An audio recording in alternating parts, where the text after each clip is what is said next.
میرے آقا کا فرمان ہے حضور سرور کونین صلی اللہ تعالی علیہ وسلم کا، جو فجر کی نماز کے بعد، کس کی نماز کے بعد؟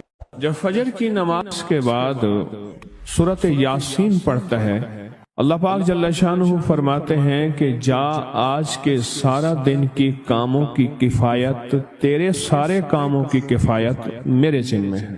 کتنی دفعہ پڑھتا ہے؟ ایک بار۔ جو فجر کی نماز کے بعد سورۃ یاسین پڑھتا ہے تو اللہ پاک فرماتے ہیں جا آج سارا دن کے کاموں کی کفایت میرے ذمہ ہے، یعنی سارے تیرے کام میرے ذمہ ہیں، میرے ذمہ ہیں۔ میں ایک عمل بتایا کرتا ہوں کہ جب آپ کسی نئے گھر میں جائیں 81 بار سورۃ یاسین مل کے پڑھ لیں۔ نئے گھر میں جائیں، اپنے گھر میں رہتے ہوئے تسبیح خانہ نیا گھر ہے، وہ گھر بھی عارضی ہے، بھی عارضی، کیا خیال ہے؟ اور یہاں اگر سورۃ یاسین 81 دفعہ پڑھ لیں، وہاں کی ساری برکات نصیب ہوتی ہیں۔ یہ جو 81 کا عدد ہے یہ اوتاد کا ہے۔ قرآن کی کون سی آیت ہے اوتاد کے ساتھ؟ والجبال اوتادا۔ اوتاد عربی زبان میں میخوں کو کہتے ہیں، ہم نے پہاڑوں کو میخیں بنا دی ہیں، اوتاد۔ جو بندہ 81 دفعہ سورۃ یاسین جو مجمع مل کے پڑھ لے، 81 اوتاد، اوتاد کہ پہاڑوں کو ہم نے میخیں بنا دیا، جس کی وجہ سے زمین کھڑی ہے، جس کی وجہ سے۔ اسی طرح نظام عالم جو کھڑا ہے اوتادوں کی وجہ سے ہے۔ اوتادوں کے اوپر پھر درجات ہیں بہت زیادہ، قطب ہے، قطب عالم ہے، پھر ابدال ہیں، پھر غوث ہے۔ یہ نظام ہے، روحانیت کے حکمران ہیں، یہ روحانیت کے عہدے ہیں۔ جو مجمع مل کے فجر کی نماز کے بعد 81 دفعہ سورۃ یاسین پڑھے، آپ تو 81 سے زیادہ پڑھ چکے ہیں، سوچیں کئی 81 پڑھ چکے ہیں، بہت بڑا مجمع ہے ماشاءاللہ۔ 81 دفعہ سورۃ یاسین مجمع مل کے پڑھے اور مخلصین کا مجمع ہو، یہ شک ہے کہ مخلصین ہیں یا نہیں ہیں۔ مثلا آپ جائیں اور آپ جا کے کہیں سے بندے اکٹھے کر کے لائیں اور انہیں لاکھ مخلص ہونے کا 1 گھنٹے کا گھوٹا لگائیں اور ان سے بات کریں، پھر بھی شک ہے مخلصین ہیں یا نہیں ہیں۔ اور یہاں الحمدللہ آپ سارے مخلصین بیٹھے ہیں، کہیں الحمدللہ۔ اللہ کے لیے آنے والا مخلص ہے، اللہ کے لیے رہنے والا مخلص ہے، اللہ کے لیے بیٹھنے والا مخلص ہے۔ جب مخلص ہوں اور 81 دفعہ سورۃ یاسین پڑھیں تو فرمایا اللہ جل شانہ اس کی جگہ کے لیے ایک لفظ ہے، رب ادخلنی مدخل صدق واخرجنی مخرج صدق واجعلنی من لدنک سلطانا نصیرا۔ اس کا مفہوم یہ ہے، آیت کا ترجمہ اب میں مفہوم بیان کر رہا ہوں۔ اے میرا مولا، میرا یہاں آنا، ادخلنی مدخل صدق واخرجنی مخرج صدق، میرا رہنا، میرا جانا، میرا آنا، میرا بیٹھنا، اے سخی آقا اس کو ایسے بنا دے جیسے تیری بارگاہ میں کوئی بادشاہ ہوتا ہے، کوئی سلطان ہوتا ہے اور کوئی بڑا ہوتا ہے، اور تو اس کے لیے کیا مسندیں بچھائے گا اپنے خزانے غیب میں، جو تیرے خزانے میں بادشاہ، جنت کا ہر جنتی بادشاہ ہوگا، ہر جنتی بادشاہ ہوگا، اس کے لیے قالین ہوں گے، اس کے لیے نعمتیں ہوں گی، اس کے لیے انعامات ہوں گے، اور اس کے لیے حیرت انگیز برکتیں ہوں گی۔ فرمایا جو 81 دفعہ پڑھے گا اللہ کے خزانوں میں، اس کا شمار بادشاہوں میں ہوگا۔ جو 81 دفعہ سورۃ یاسین پڑھتا ہے اس کی چاہت سے ملتا ہے، ضروری نہیں وہ کہے۔ اس کو گہرائی سے سوچیں، اس کو پھر سوچ کے سوچیں۔ جو 81 دفعہ سورۃ یاسین پڑھتا ہے اس کی کس سے ملتا ہے؟ چاہت سے ملتا ہے۔ وہ جو چاہتا ہے اللہ دے دیتا ہے۔ فجر کی نماز کے بعد 81 دفعہ سورۃ یاسین پڑھنے سے اللہ اس کی چاہت کے مطابق دے دیتا ہے۔ حضرت گیسو دراز بندہ نواز ایک بزرگ گزرے ہیں، بہت بڑے اللہ والے تھے، ان کی زلفیں تھیں گیسو دراز۔ ان کا معمول تھا کہ ان کی خانقاہ میں روزانہ 81 دفعہ سورۃ یاسین پڑھی جاتی تھی اور پھر دعا مانگی جاتی تھی۔ جتنے افراد ہوتے تھے 81 ہوتے تھے، تھوڑے ہوتے تھے، آپس میں تقسیم کر کے فجر کے بعد سورۃ یاسین پڑھتے تھے اور پڑھنے کے بعد پھر دعا مانگتے تھے، اور ایک بات اللہ سے کہتے تھے کہ اللہ، یا اللہ ان پڑھنے والوں اور ان پڑھنے والی کی 81 نسلوں کو اے اللہ نہ محتاج بنانا، نہ فقیر بنانا، نہ منگتا بنانا اور نہ اپاہج بنانا۔ اللہ کے اس ولی کی یہ دعا ہوتی تھی، اور سورۃ یاسین کتنی دفعہ پڑھی جاتی تھی؟ 81 دفعہ سورۃ یاسین پڑھ کے دعا مانگتے تھے۔ اور قدرت کا نظام دیکھیں، تاریخ بتاتی ہے کہ ان کے اس محفل میں بیٹھنے والے جتنے بھی تھے، جنہوں نے دل کی گہرائیوں سے سچے جذبے سے، یہ نہیں ہے کہ فجر پڑھ کے سو گئے یا فجر سے پہلے ہی سو گئے، سچے جذبے سے جنہوں نے پڑھا، اللہ پاک نے ان کی نسلوں میں رزق، وسعت، دولت، ایمان، عافیت، بیٹے، نعمتیں، خیریں اور برکتیں عطا کی۔ اللہ نے ان کی نسلوں میں وہ چیزیں عطا کی جنہوں نے فجر کی نماز کے بعد مل بیٹھ کر 81 بار سورۃ یاسین پڑھی۔ کیوں؟ 81 اوتاد ہیں کہ جو شخص یہ چاہتا ہے اللہ میری نسلوں کے لیے رزق کے دروازے کھلے رکھ، رزق روحانی اور رزق جسمانی، اللہ میری نسلوں کے لیے دنیا کی مہنگائیاں، حالات، کرائسس، ناکامیاں اور پتہ نہیں آگے مہنگائیوں کی صورتحال کیا ہوگی، لیکن اللہ مجھ سے اور میری نسلوں سے رزق نہ چھین، تو فرمایا اس شخص کو کہے کہ سورۃ فاتحہ پڑھ، اور سورۃ فاتحہ کو ایک بار پڑھ، اور جب پہنچ ایاک نعبد و ایاک نستعین، اس کو 40 منٹ ایسے وجدان، ایسے درد، ایسی کیفیت کہ کوئی دنیا کا کوئی فرد مجھے یاد نہ رہے سوائے اس کی ذات کریمی کے، اور اس کو دہرا دہرا دہرا دہرا، اس کو دہرا، اور کہا کہ میں نے وہ پڑھنا شروع کر دیا۔ شیخ حامد کوفی کہتے ہیں کہ کوفہ میں ہمارے ہاں ایک رئیس تھا، اور لوگ اس کے در سے کھاتے تھے، اور لوگ اس کے در سے بہت لیتے تھے، اور بہت سخاوت چلتی تھی، اور سنا تھا کہ اس کے والد بھی ایسے رئیس تھے، اور سنا تھا اس کے دادا بھی ایسے رئیس تھے، اور یہ بات سنی تھی کہ اس کے دادا نے کوئی عمل کیا تھا، اور ایسا نہیں، دادا کے بڑوں نے کوئی ایسا عمل کیا تھا جس میں اللہ سے نسلوں کے لیے رزق اور رزق کے خزانے منوائے تھے۔ کتنے لوگ ایسے ہیں، مال دولت چیزیں، ایسے حالات اور گردش میں آئے کہ ناموری سے گمنامی میں چلے گئے۔ مجھے یاد ہے کہ میں ٹاؤن شپ میں ایک بندے سے ملا، یہ بات ہے آج سے کچھ 27-28 سال پہلے کم و بیش، ایسے چھوٹا سا کمرہ تھا اور مختصر سی 2-3 کرسیاں، ایک ٹوٹی سی میز، اور کہا کہ میں لاہور میں میرا سکہ چلتا تھا، میرا نام یہ ہے، نام مناسب نہیں، رازداری زندگی کا پہلا حصہ ہے، اور میرا نام یہ ہے، اور میرا اپنا ذاتی جہاز تھا، اور یہ مال تھا، اور یہ چیز تھا، اور آج میرا حال یہ ہے کہ اگر میں دوائی لوں گا تو یہ بندہ پیسے دے گا جو ساتھ کھڑا تھا، میرے پاس دوا کے پیسے نہیں ہیں۔ مجھ سے ہمارے مخلص ہیں، وہ کہنے لگے کہ میرے والد جن کے پاس جاب کرتے تھے، ان کا بہت بڑا کاروبار تھا، انہوں نے اس دور میں 14,000 کی گاڑی لی تھی نئی، اور پھر 16,000 کی گاڑی لی، نئی گاڑی، کتنے کی؟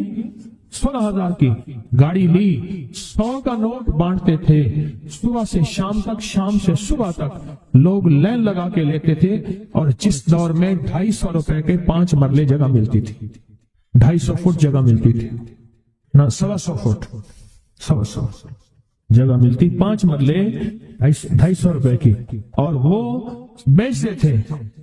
اور پھر ایک وقت ایسا آیا ہر چیز ختم ہو گئی۔ میرے پاس ایک ڈرائیور تھا، وہ کہنے لگا کہ میرے مالک ہیں جن کے پاس پہلے میں کام کرتا تھا، ان کے حالات آ گئے تو میں نے آپ کے پاس آپ کی ڈرائیوری کی، اگر رمضان میں کوئی بچا ہوا لنگر ہو وہ انہیں بلا لوں، آپ دے دیں گے؟ تو ہم رمضان میں مجمع آتا تو کوشش کی جاتی ہے کہ ان کو کھانا تازہ کھلایا جائے، تو میں نے کہا ٹھیک ہے، کہا کہ کچھ پیسے بھی ہو جائیں۔ میں کون ہے؟ کہا کہ فلاں لاہور کا، نہیں جانتے آپ؟ ہاں جانتا ہوں، اتنی بڑی سوسائٹی ہے، بڑی مالداروں کی۔ کہا یہ 28 مربع جگہ انہی کی تھی، اور آج سے 40 سال پہلے انہوں نے یہ جگہ بیچی تھی، اور اتنے کروڑوں میں اتنے میں بیچی تھی۔ اب وہ ایک چھوٹے سے مکان میں رہتے ہیں، سب کچھ ختم ہو گیا ہے، سب کچھ ختم ہو گیا ہے، اور ان کے گھر کھانا نہیں ہوتا، اور آپ اگر کھانا دیں گے تو ان کے گھر میں 2-3 وقت اچھا گزر جائے گا۔ میں اپنی نسلوں کے لیے تمنگری منوا لے، اپنی نسلوں کے لیے رزق منوا لے، اپنی نسلوں کے لیے وسعت منوا لے۔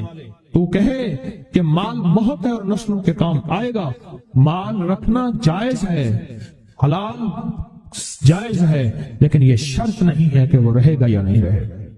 یہ میری ساتھ چوک ہے، یہاں کرتبہ چوک، یہاں 2 پلازے مجھے بندے نے بتائے، اب اس کے نہیں ہیں، کہا یہ اور یہ اس بندے کا ہے، فلاں نام کے بندے کا، اور اس کا آج کچھ نہیں رہا۔ اب وہ جس کسائی سے گلبرگ میں ہے، یہاں لاہور میں، جس سے بہت منو گوشت آتا تھا اور بڑے بڑے رئیس دعوتیں پکتی تھی، چپ کر کے جاتا ہے اور وہ کچھ پیسے اس کی مٹھی میں ڈال دیتے ہیں اور وہ اس سے زندگی کا گزر بسر ہوتا ہے۔ میں یہاں لاہور میں فیروز پور روڈ پہ ایک جگہ گیا تو انہوں نے وہ جگہ پہ کھڑے ہو کے دکھایا، وہ سامنے جو بنگلہ ہے، میں نے کہا وہ تو محل ہے، کہہ رہے یہ اس بندے کا ہے، اب ایک کمرہ اس کو ہم نے دیا ہوا ہے اور وہ بنگلہ وہ محل، وہاں وہ کھڑکی اس طرف کی بند رکھتا ہے کہ میری نظر اس پہ نہ پڑے، وہ سب کچھ اس سے چھن گیا ہے۔ سنیں، یاد رکھیں، جو اللہ کے خزانوں سے ملتا ہے وہ تیری جیب سے جا نہیں سکتا، وہ دنیا کی جیبوں اور مالوں سے جو ملتا ہے وہ تیری جیب میں رہ نہیں سکتا۔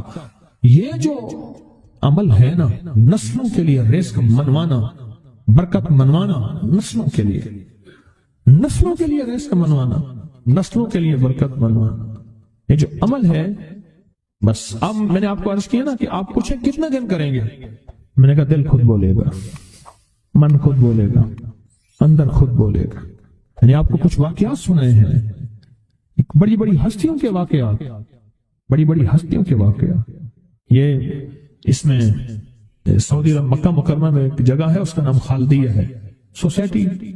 میں وہاں ایک عرب سے ملا، شیخ ابو ترکی اسے کہتے تھے، تو اردو عربی تو مجھے آتی نہیں، بس تھوڑی بہت ایسے شد بدھ ہے، تو وہ تھوڑی ہی دیر میں کہتے تھے، ایسے اٹھتے تھے نا، کہتے تھے اللہم ایاک نعبد و ایاک نستعین۔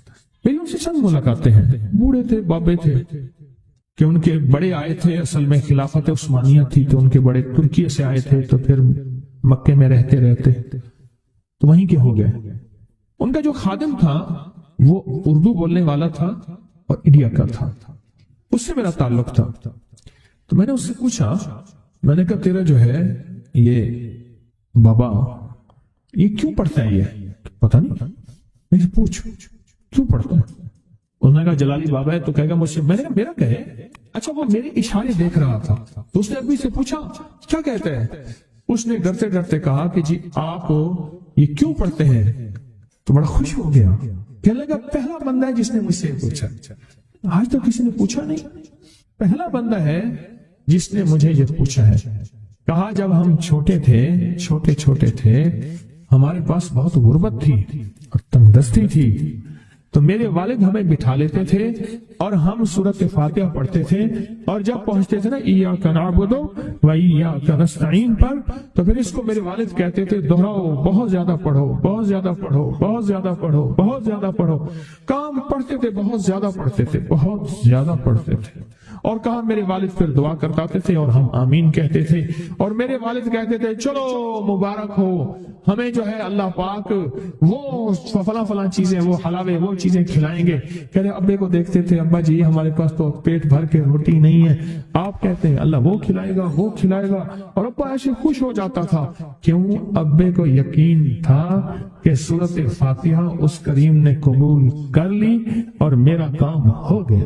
وَمَن يَتَوَكَّلْ عَلَى اللَّهِ، ہاں میرے بندے میری ذات پہ بھروسہ کر کے دیکھ، میرے قریب آ کے دیکھ، مجھ سے دوستی لگا کے دیکھ تو صحیح، میں کر کے دکھاؤں گا۔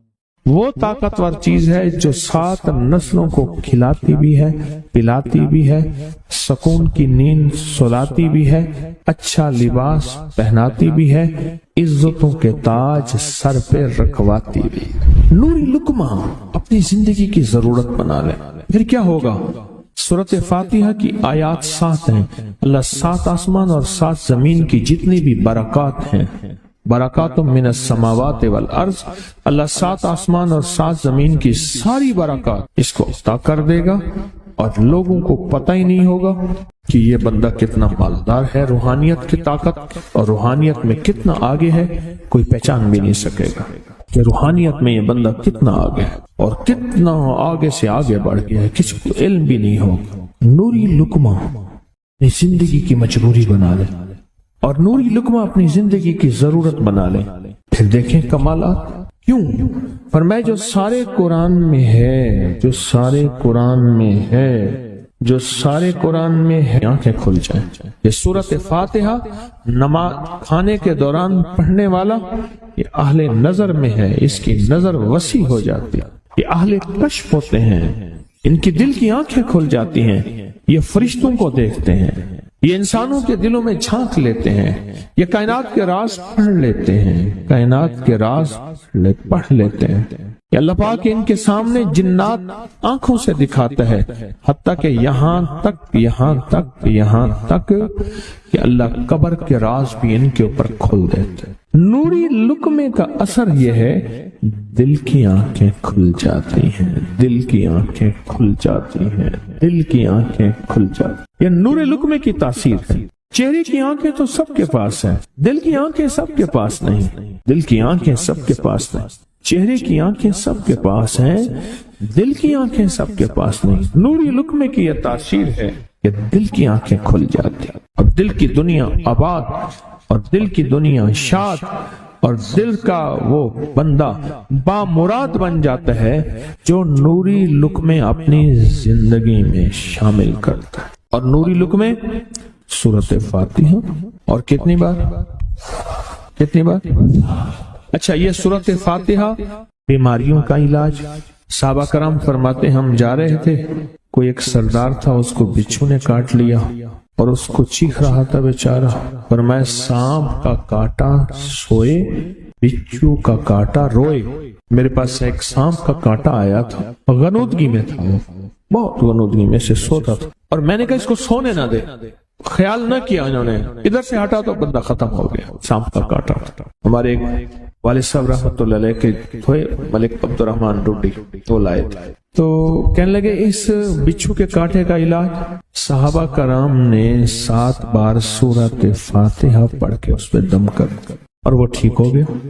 اور میں جب سورۃ فاتحہ عرشوں سے زمین پہ آئی، نازل ہوئی، ایک گونج اٹھی، ایک آواز آئی، اور میں اللہ سے آج وہ چیز زمانے پہ زمین پہ نازل کی ہے جو اس سے پہلے کبھی آئی نہیں تھی اور جو اس کے بعد کبھی آئے گی۔ اس سے پہلے کبھی آئی نہیں تھی، اس کے بعد کبھی آئے گی۔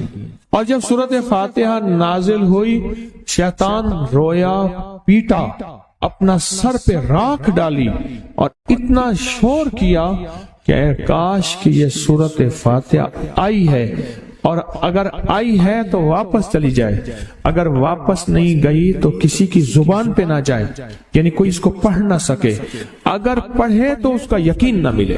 یقین سے پڑھنے والے کی دنیا بھی، آخرت بھی، رزق بھی، عزت بھی، صحت بھی، تونگری بھی، بادشاہت بھی، خوشیاں خوشحالیاں بھی یقین سے پڑھنے والے کو ملتی ہیں۔ اور اس لیے آج بھی شیطان سورۃ فاتحہ سے لرزتا ہے کہ سورۃ فاتحہ پڑھنے سے جنات اور شیاطین ایسے دور ہوتے ہیں، ایسے کہ میلوں دور چلے جاتے ہیں اور اس بندے سے خوف زدہ ہوتے ہیں جو سورۃ فاتحہ پڑھتا ہے۔